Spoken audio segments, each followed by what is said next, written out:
Utility workers, delivering vital services and a brighter future. The Union Edge, Labors Talk Radio, reminds you to register to vote, educate yourself on the issues, be part of the process. Hello and welcome. I'm Charles Showalter. You're listening to the Union Edge, Labor's Talk Radio, proud member of the Working Family Radio Network. Thank you very much for tuning in. We appreciate it. Please do us a favor. Follow us on Facebook and Twitter. Just type in The Union Edge. This program is sponsored in part by the Utility Workers Union of America, Locals 537 and 102. And we appreciate your support, folks. Right now we're talking with Mark Brooks, who is with the Utility Workers Union of America. Mark, welcome to the Union Edge. Thanks, Charles. Hello. Thank you very much. I appreciate it. Mark, you're a staffer, you're a researcher for the Utility Workers Union of America.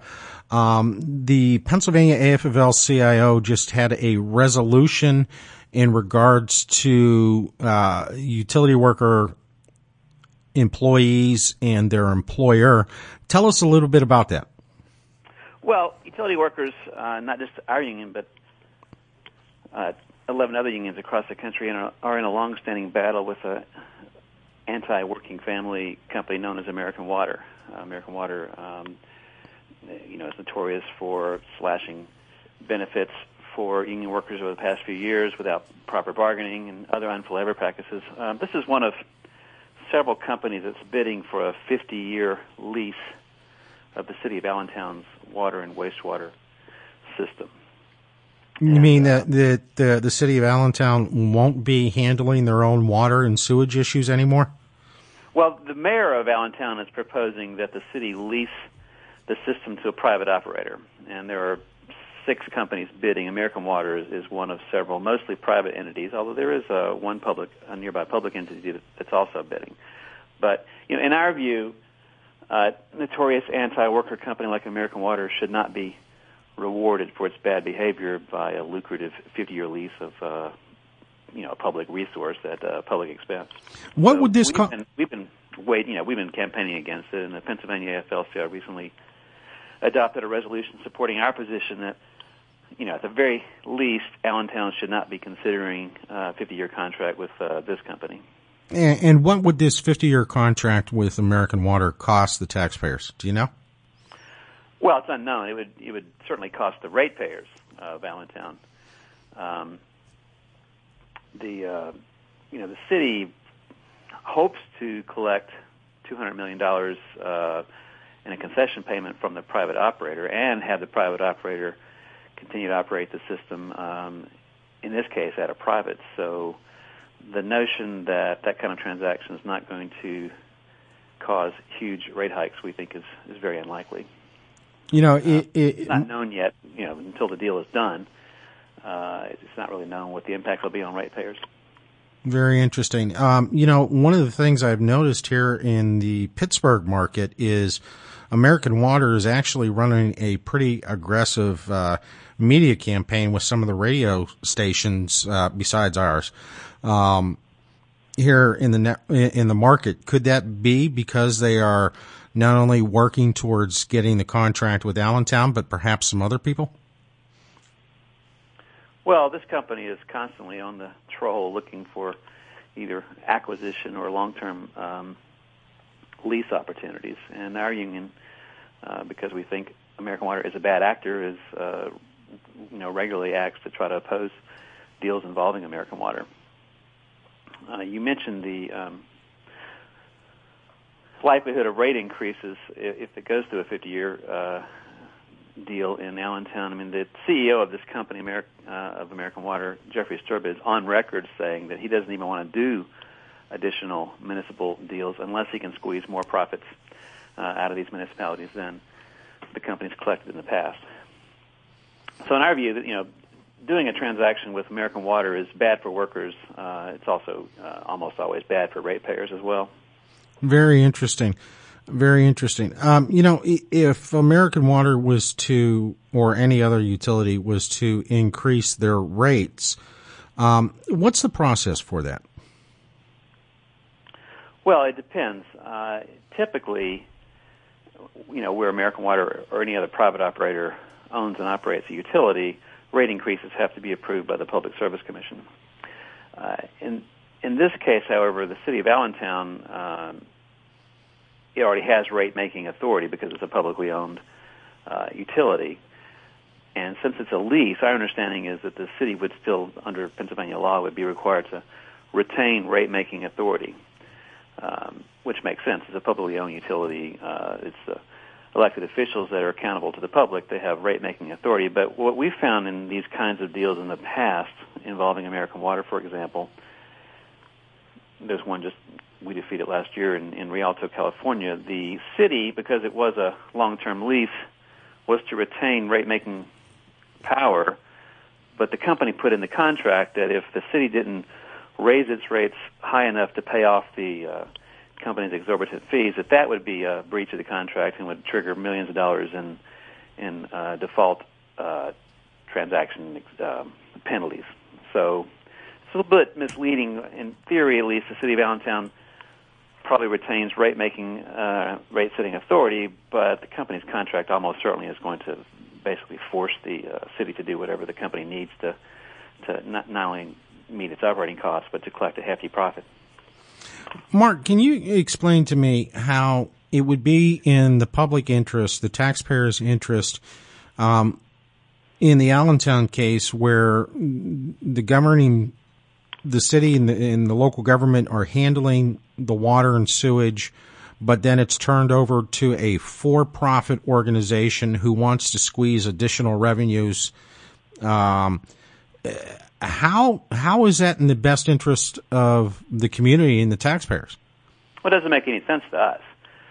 We represent utility workers in both the public and private sectors, but as a matter of principle, we think that privatization of a public resource such as the city's water and wastewater system doesn't make any sense. A private corporation, by definition, its primary goal is to collect more profits. But what you have in these privatization schemes is, the city turning over a public resource instead of it being managed by elected officials who are accountable to the public and operating the system on a nonprofit basis. You're turning it over to a company that basically just wants to squeeze more money out of ratepayers.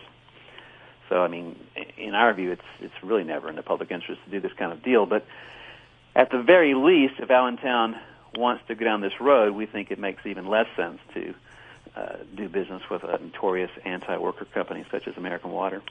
One of the things I heard in the commercial was that water was 2 cents a gallon, but that's kind of misleading, isn't it? Because there's other fees that get attached to people's water bills. How does that work? Well, it varies from utility to utility.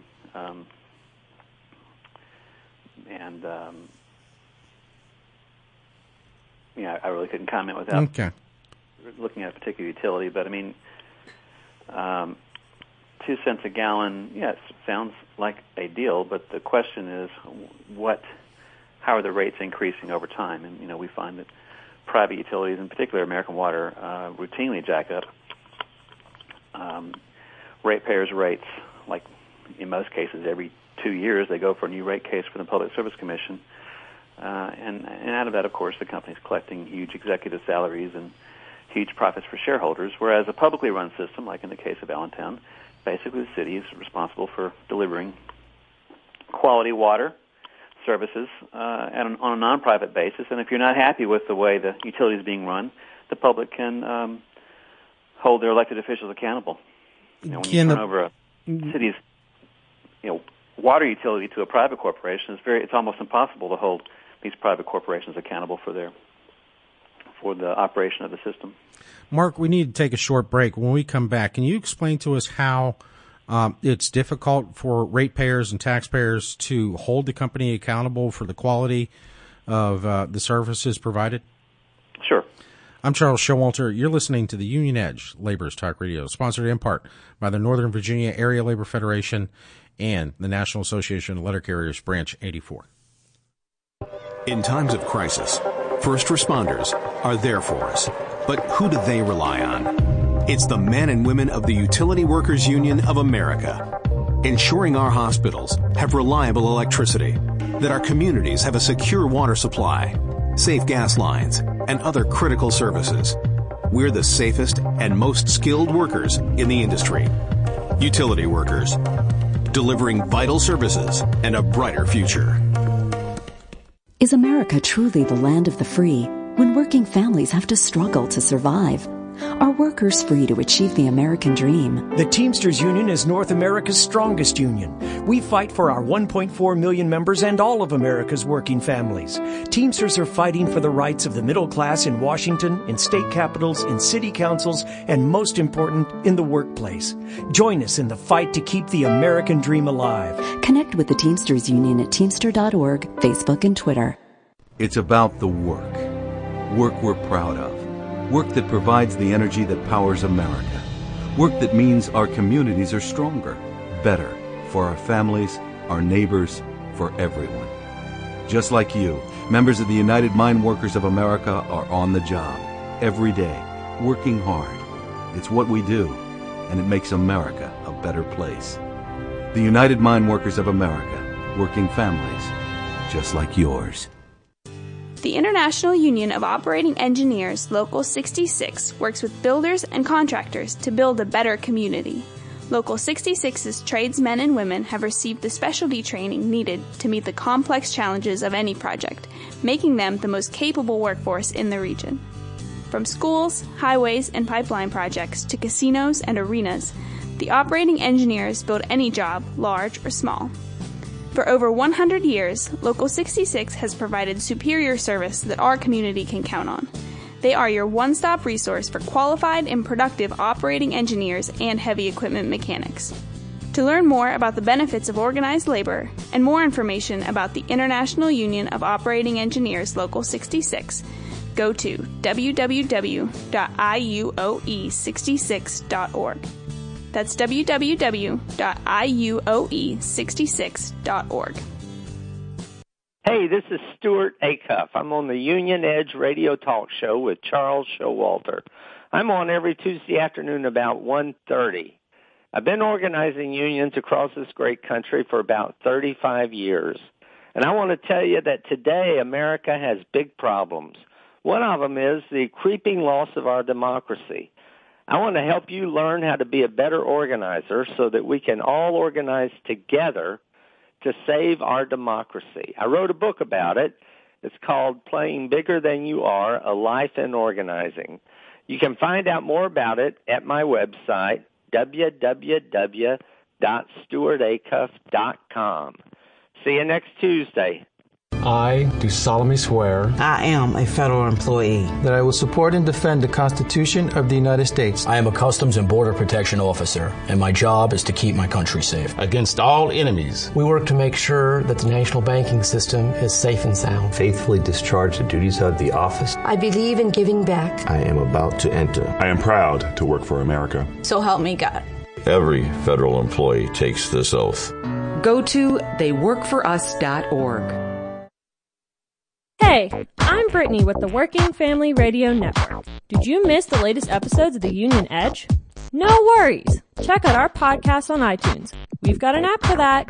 Tune in to learn more about the issues concerning all working families. Each episode is filled with all the news and views you want to hear. You'll never miss a beat. So go to iTunes, search the Working Family Radio Network, and download our app. Be sure to get your daily dose of the Union Edge and the Working Family Radio Network on iTunes. The Union Edge Labor's Talk Radio, supporting all working families and their communities. Hello, welcome back. I'm Charles Showalter. You're listening to the Union Edge Labor's Talk Radio, sponsored in part by SEIU Healthcare PA and the Fairfax County Federation of Teachers. Right now we're talking with Mark Brooks of the Utility Workers Union of America. Mark, welcome back to the program. Thank you, Charles. I appreciate you being with us. Mark, I'm kind of aghast that the ratepayers and the taxpayers in a community some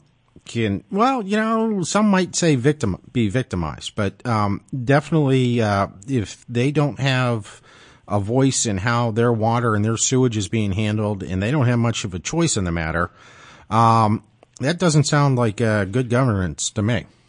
Well, sure. Well, we take, for example, the situation in Allentown today. the water and wastewater utility is operated and owned by the city.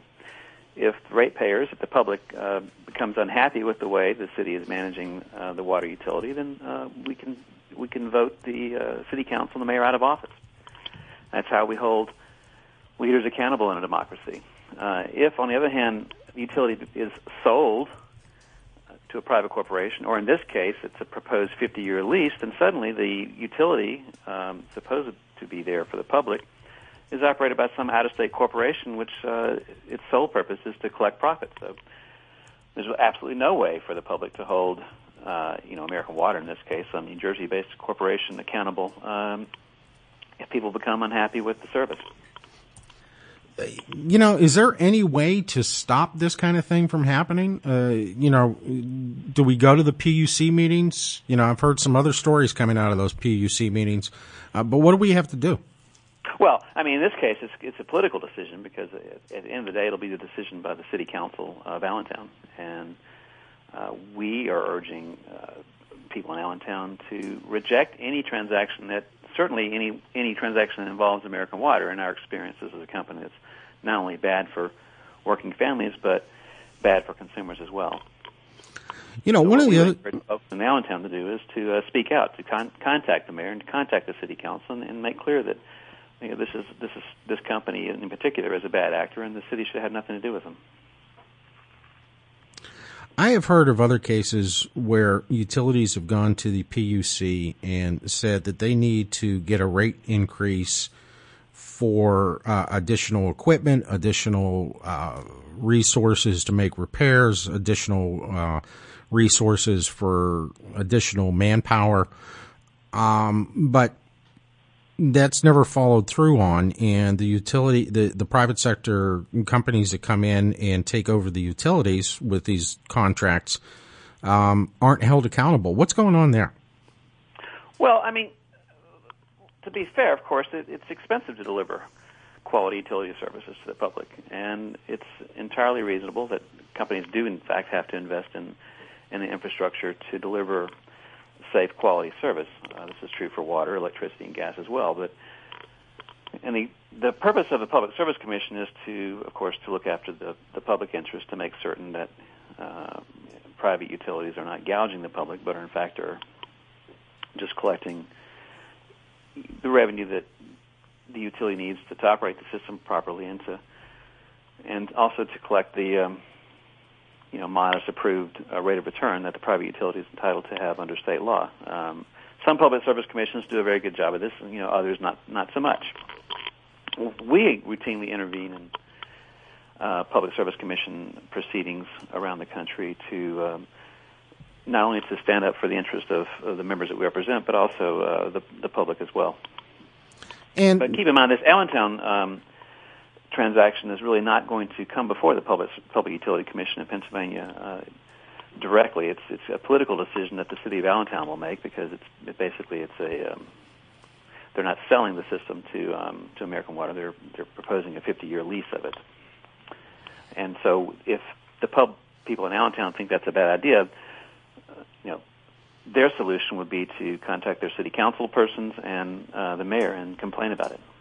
And I strongly suggest any taxpayer or ratepayer to pick up the phone and call their elected officials and make those elected officials aware of what your thoughts and desires are, because this is an important thing.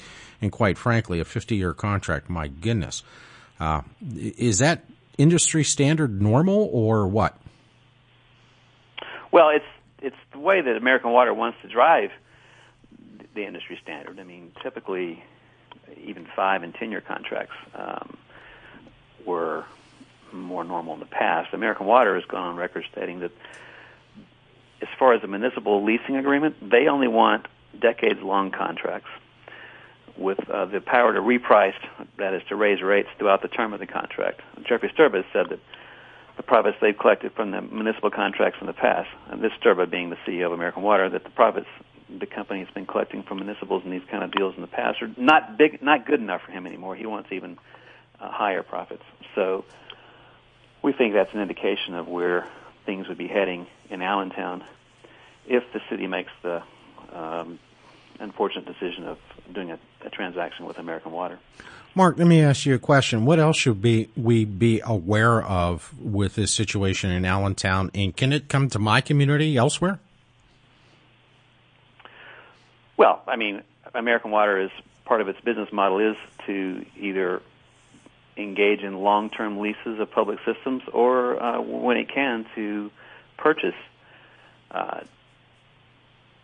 water utilities outright so that they become the sort of the local monopoly. And so, yeah, absolutely, it could come to any community, really. And one of the things that, our union has been doing with respect to American Water is sounding the alarm every time this company comes into the community and tries to either purchase the system or to do a long-term lease. We defeated an American Water proposal for another 50-year lease in Rialto, California last year. We helped stop the company from purchasing the sewer system in a town called Arnold, Missouri last year. We allied with community groups in Trenton, New Jersey a couple of years ago to oppose the company's proposal to purchase that city's suburban water system. So that's what people should look to do if they ever hear of a privatization deal involving American Water, is to contact us, and we can help work with community groups to try to oppose transactions, which at the end of the day are bad for both, we think, workers and consumers. Mark, what's the community reaction been after they've been educated in those cities that you mentioned earlier? Well, once people learn how bad these deals really are, the reaction is outrage. I mean, for example, in Arnold, this is maybe a good example of the way this company operates. The fine print in the contract that the company proposed to the city when it offered to purchase the wastewater system not only required the city to raise rates dramatically before they sold the sewer system, but the contract would have imposed a gag order on city officials never to oppose a rate increase requested by the company from the Public Service Commission. In other words, this is a company that not only insists on raising rates when it does a transaction like that, but demands that the city give up its power to speak out at, for example, Public Service Commissions to oppose rate increases in the future. Very interesting indeed. And that's an example I started to say where once the public in Arnold learned those kinds of details, they spoke out strongly that this is not a good idea, and the city council just rejected the idea out of hand. We're hoping that the same thing will happen in Allentown. This is again a service that labor is providing for the community, educating the community, and I can see how people would be outraged. Are you getting any feedback from the community in Allentown about this right now?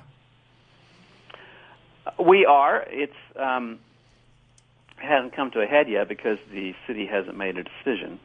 There are 6 bidders. There's nothing currently in front of the city council to vote up or down. We're trying to raise the alarm early as possible so that people know this is happening. Although it can happen very quickly. We understand that requests for proposals will go out end of this month, and as soon as some deal is negotiated, it'll come to the city council, really, if not March, then perhaps April or May. So this thing could move quickly, but at the moment, it's just sort of in the negotiation stage. Mark, we've got about 45 seconds left. Anything else that the listening audience should be aware of? Well, listening audience, if that includes Allentown, we would encourage citizens of Allentown to call their mayor and to call the city council and to speak out loudly against any privatization transaction involving American Water Company. Fantastic. Mark, I want to thank you very much. Is there additional information on the Utility Worker Union website? There is. And what is that website? www.uwua.net. One more time, please. www.uwua.net. Thank you very much, Mark. I appreciate your time. Look forward to talking again soon. I'm Charles Showalter. You're listening to The Union Edge, sponsored in part by the Utility Workers Union of America, Local 537, and also 102, Pittsburgh, PA. The Union Edge.